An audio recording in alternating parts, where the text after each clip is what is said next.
Welcome to church today. We're very grateful to have you here with us. My name is Jonathan, and I just wanted to introduce a good friend of mine here who's going to come and give a testimony and a little bit of word, some stuff that's been on his heart. His name is Holmgren. He's been with the church here for many years, and we're very grateful to have him. So I'd just like to introduce him and let you guys know that we're very excited to hear what he's got to bring today.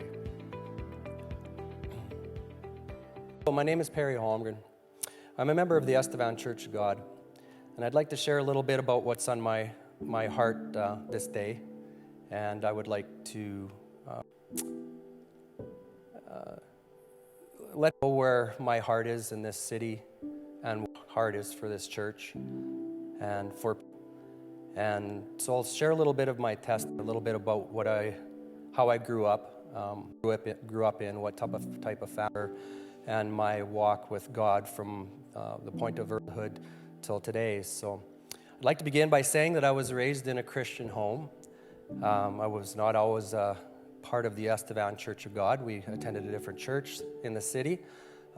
Having said that, there's many similarities between our churches, and I had a great family life. My dad was a businessman here in Estevan for quite some years. He owned a car dealership, and we definitely had a very good life here. And like I said, I was raised in a Christian home, and later on in my life, when I was around 12 years old, my mom and dad split up, and that was a little rough time for me in my life as a 12-year-old.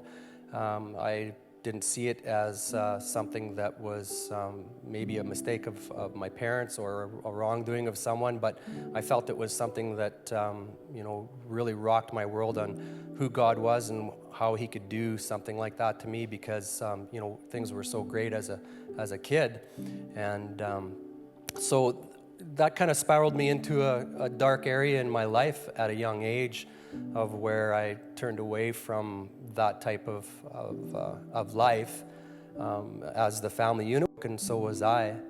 And I wasn't able to draw from the things that God was about, because I wasn't willing to hear it, or wasn't willing to continue to use God in my life to make it better. So I went the other way, and for quite some time I didn't get into trouble with the law, but I did some things that I'm not proud of, and I did some things that were keeping me away from being free, but I didn't know that, because I was hurting, and all I knew is I needed to make that go away, and however I did that was however it happened. So not too long after that, my dad did get sick. He got cancer, and he was diagnosed with, I believe it was pancreatic cancer, and his diagnosis wasn't good, so they put him on chemotherapy. He was up in Regina for quite some time, and he ended up passing away from it. So once my father passed away, that was something to me that I was like the bottom fell out of my life, because I felt that I had no solidity anymore. There was no family unit. There was no support like what I needed as far as from a family and a father goes. My mom was obviously distraught, and our whole family was having trouble at that point. So I continued on my path to destruction, I guess is what I could best say it. So what was in my heart was turning away from God and not wanting to do with that. Anytime I heard anything about God, it made me angry, and it made me brought up a bunch of emotions that I didn't want to have, so pushed them down.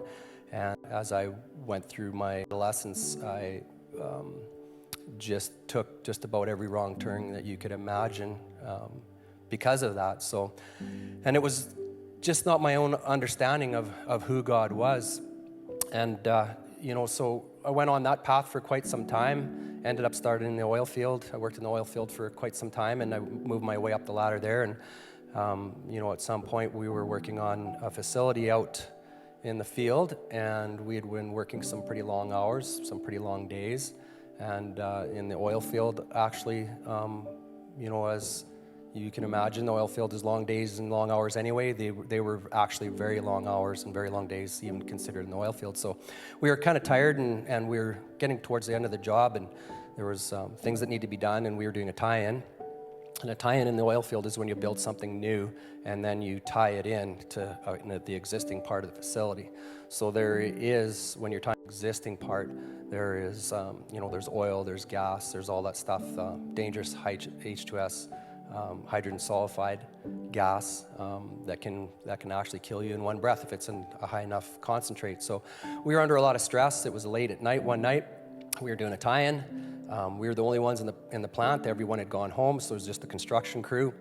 And I won't go into real detail about that, but just that night, there was the tie-in that we were doing was very, very critical.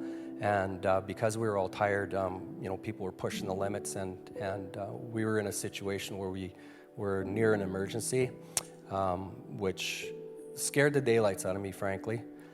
And the only thing I can think of is, at that moment, if something would have happened, where would I be? So if I would have died at that moment, where would I be? So that hit home right away.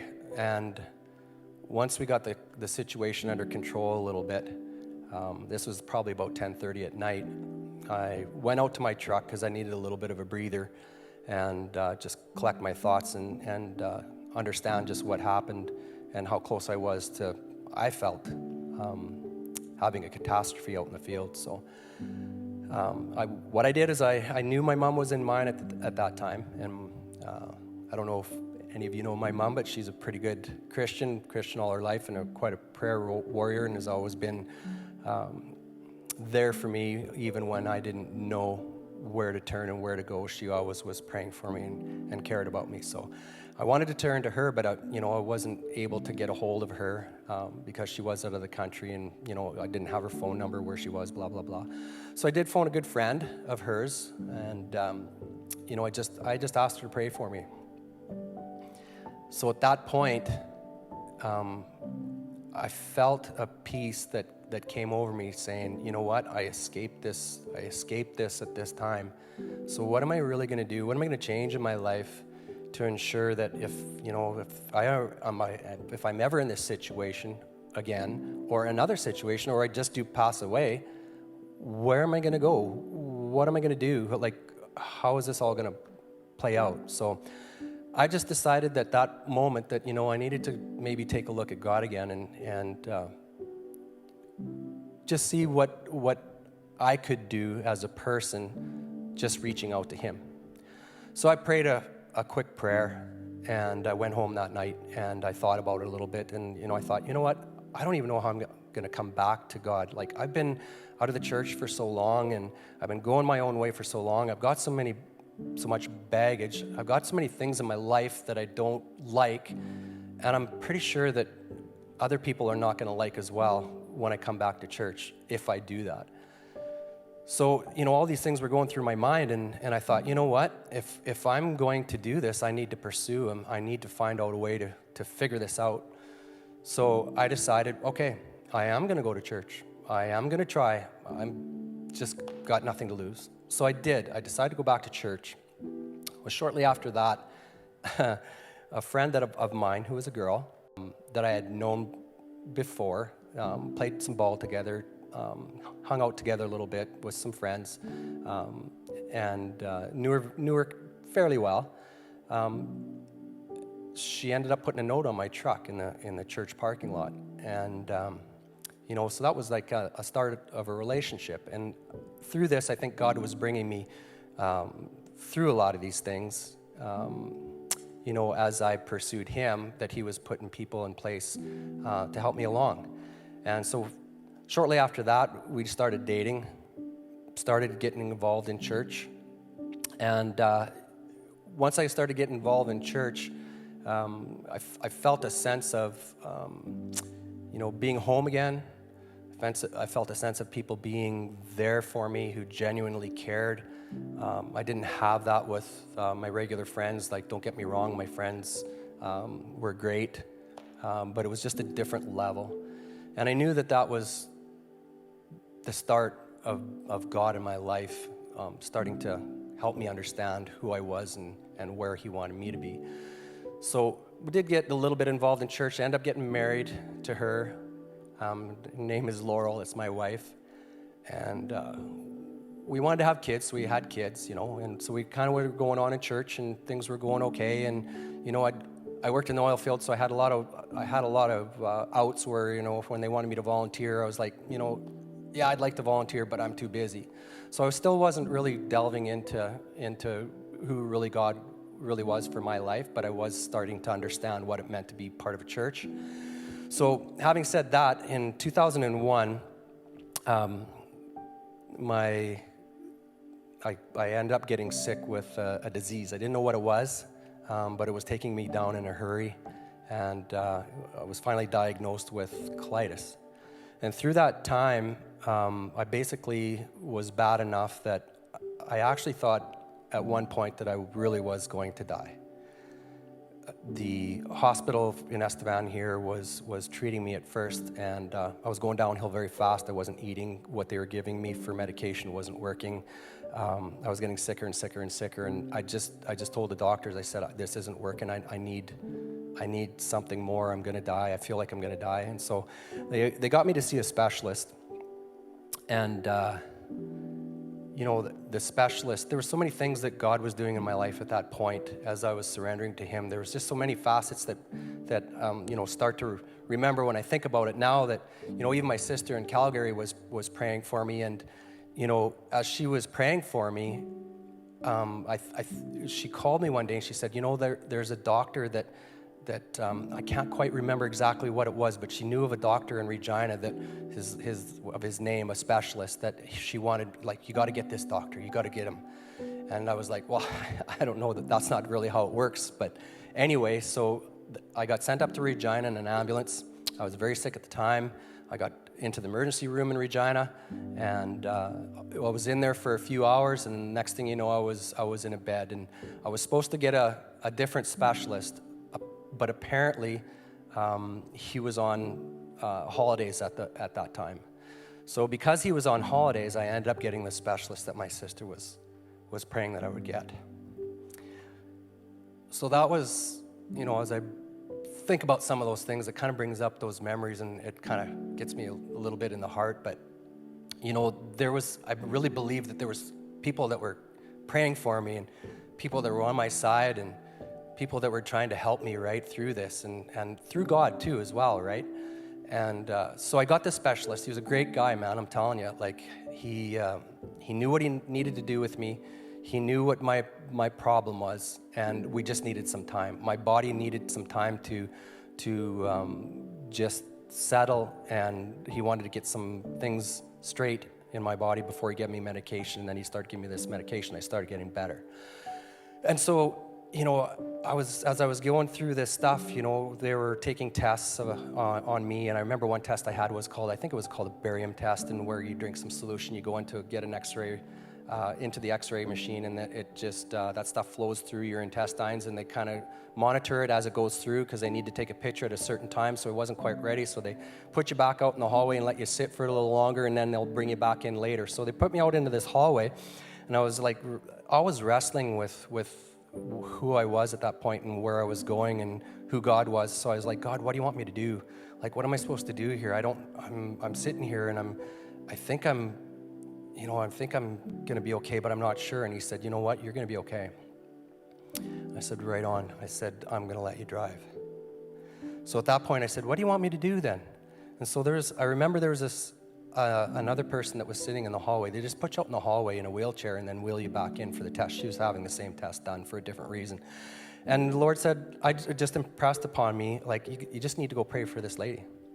So I decided, okay, Lord, if you're asking me to do something, I'm telling you I want to let you drive, I guess I better go do this. I was scared, man. I was scared. I hadn't prayed for people like that, especially somebody I didn't know. And so I just reached out and I said, hey, ma'am, can I pray for you? I'll never forget this little lady. I think she was about 90 years old. She said, that would be so good. So I just prayed a simple prayer. Lord, heal her, help her through her struggles. And, she just really received that well. She said, "Thank you so much. I appreciate that. I appreciate that you took the time to do that." So I was like, okay, cool. So, I thought about that for a little bit, and I said, I guess maybe that's part about what I should be doing is not only just diving into what I need to learn from God, but maybe to reach out to people. So go back up into my room, and I still am very, very sick, and I didn't have anything to do, so I'm watching out the window. I look out the window, and here I'm right over the emergency at the hospital. So, most people wouldn't really think too much about that, but, as you're staring out the window for a few hours or, different times of the day, you see ambulances go in and you're seeing hearses going out. And I'm thinking, man alive, like there's people dying in this hospital. There's people coming in and there's people going out. And I'm seeing the ones that are dying. And so I started getting into a little bit of a dark moment, and I really started thinking about, I'm going to have to maybe make some preparations for my departure of this world. I didn't know where I was going to be. I didn't know if I was going to make it or not. I really didn't. And at that point, I was pretty down. And then I can't say that it was an audible voice, but almost an audible voice in my head said to me, and I really feel to this day that was the Holy Spirit speaking to me saying, "Didn't I say you were going to be okay?" And that just hit me. And then I heard 3 times, "Trust in me, trust in me, trust in me." And when I say heard, like I said, it wasn't an audible voice, but in my mind, I was thinking that, wow, God is in me. He's there. I don't have to search for him. He's there. So I just need to figure out how to make this thing go. So I said, "Okay, Lord, I trust in you. Let's go." So shortly after that, I get back out of the hospital. I started doing better. The doctor did very good for me. Medication was working. I got back to work. And then I started my journey. And I found out that it wasn't all about what I needed, but it was about who Christ is in me and how I needed to share that with other people so that other people will understand what I have, and other people would understand that it was the truth and that they could have the same thing. Because if I kept it to myself, then what good would that be? If I didn't tell anybody about God, why would I have gone through all that? And why would it mean so much to me? So I knew at that point that he wanted me to tell my story. So I did tell my story. I did start reaching out to him. And, through this whole thing, God showed me the love that I had never felt from him before because of my unwillingness to allow him to do that. As a youngster, you don't really understand as much as you do when you become an adult on what the love of God really is. So it really started to fill my life, and I was able to if I'm trying to look for the right word here, is to extend that love that I was feeling to other people. To say, you know what, no matter where you are at, no matter what you've done, there is a God, and he loves you. And I know that because he's in me and he loves me. So that was a great start. So I was thinking, okay, Lord, now so what do I do? What do I do with this? Like, how am I going to make this something where I'm effective and I'm able to reach out to people and I'm able to make a difference and I'm able to bring people to the kingdom in a way that you would be proud of me? And so, not being of works or anything like that, but just, you want to feel good about what you're doing. So I just started going deep. I was just like, okay, Lord, I need more of you and less of me. And I just used to say that all the time. More of you, Lord, less of me, because I have a sinful nature, but you're pure as can be. So I kind of equate it to like a jar, say a clear jar with a black fluid in it. And that kind of represents the me that was before Christ. I had a lot of black in there.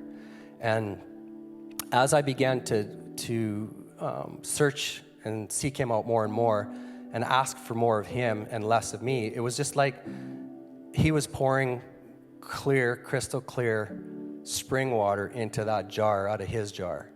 And the more that I could see that pouring into that black jar, the more I could see it getting clearer and clearer and clearer. And it started to really make me understand that if I've got some dirty stuff in there, how am I going to be effective? But if he comes and if he pours his truth into my life and helps me to see the truth, then I'm able to deliver the truth. And in today's world where I think people are leaning towards their truth, maybe not everyone, but I mean, that's out there. We all know that. I don't agree with that. I don't think there's your truth and my truth and their truth. I really believe that there is the truth. And for me, the truth is that God is love. And in God's love, because it's perfect, his perfect love, even if I get a bit of that in my life, it's going to change my life immensely. And so I went with that as my mantra, is that, okay, I'm going to love people. Next thing you know, I'm like praying, Lord, help me. What do I do? And he's just like, you know what, Perry? Just help people. It's as simple as that. Help people. I thought, you know what? That's exactly what it is. If I do nothing and everybody does nothing, how are we going to help people?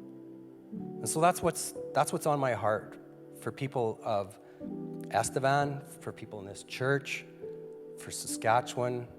It's like for the world, man. God is love. So I decided to dive in a little deeper. So I've been on the council here for, in the past, I've served probably collectively about 13 years on the council.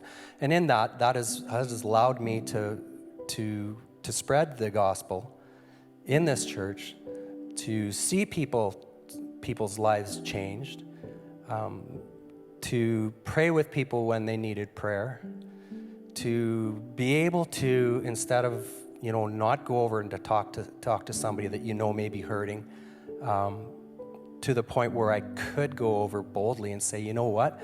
I know this love of God, and this love of God is in my heart, and I want to share this with you. And I don't know the outcome of every person and what's going to happen and what's in their heart and what's in their mind and stuff. But one thing that I do know is that when you step out like that in truth and with a clean conscience and a clear heart, to really just say, all I want to do is just to be there for you. It just brings on something that most people don't really even see or know that much, and also brings a kind of acceptance from the person that you're praying with. I mean, you don't just go up to people and start praying for them, but you just ask them, right? Hey, can I talk to you?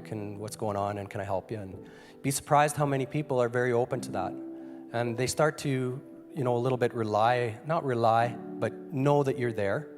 And so that's what I feel for our church here in Estevan and our community, is that the more that we press in personally to God, the more that we're able to express it outwardly in a way that people can receive through his truth and through his love. So that's a little bit about my testimony today. I hope you enjoyed it, and I thank you very much for watching this. Please, at any time, anybody watching this, if you ever wanted to talk to me and in private or whatever, and discuss this a little further, and see if there's something on your heart or your mind that we need to share and talk about, then I'm always open to that. So please do that. And thank you for letting me speak today, and have a good day.